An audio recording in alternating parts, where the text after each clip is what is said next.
நான் வந்தது அந்த காதர் பாயோட மட்டன் பிரியாணி சாப்பிடதான். போதுமா?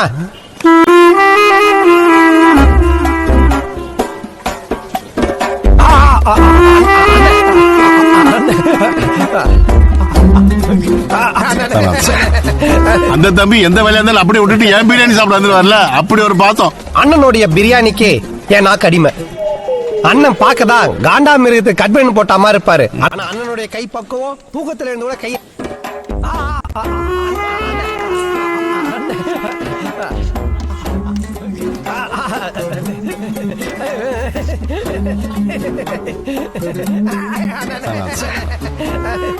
இந்த ஏரியால எங்க விசேஷம் நடந்தாலும் நான் பிரியாணி பண்ணதா முதல் போன் தம்பி கல்யாணத்துக்கு தான் போடுவேன்.